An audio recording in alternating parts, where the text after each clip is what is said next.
Väentaimed tulevad meile appi siis, kui me tahame endale kas vaheseinu või kõrget vertikaalset haljastust. Ronitaimedest räägime Tartu Puukooliga, kes on iluaianduses juba üle 50 aasta tegutsenud. Alguses küll metsapuude osas, aga tänase päeval on sinna sõitmiseks küll palju rohkem põhjuseid. Kui vana on see aktiniidia siin Tartu Puukoolis?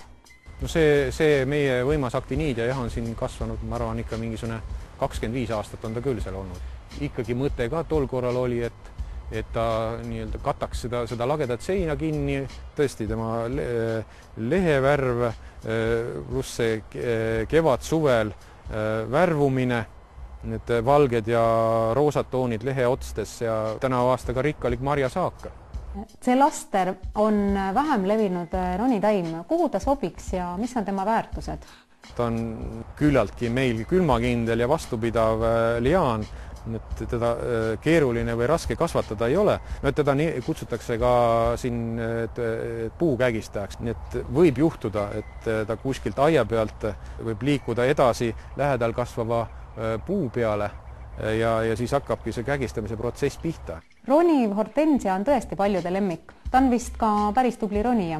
Tema kasvult jääb madalamaks, et meie oludes nii väga ei ole võrreldav selle aktiniidia või siis selle astriga, aga ta katab jällegi pindasid, maja või rõdu pinnale panna, et väga niisuguse lopsakalt. Viinapuud, amuuri viinapuu ja kalda viinapuu, milles seisneb nende olemus ja erinevus?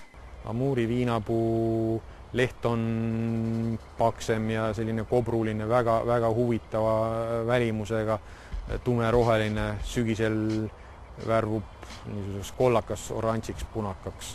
Kalda viinapuul värvumine kollaseks. Kalda viinapuu meenutab rohkem nagu viinamarja lehte.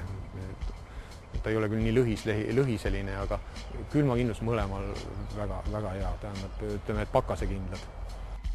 Aga nüüd siis väiksemakasvulistest ronijatest ja vääntojatest. Kuslapuu on ilusate sõites ka praegu. Mis temas head on ja kuidas on lood tema külmakindlusega? Nende sordi valik on suhteliselt lai, et rosaariumis on neid siin roosialuste peale saanud koos roosiga mitmel pool kasvama panna. Ja need, mis praegu siin on, et väga edukalt.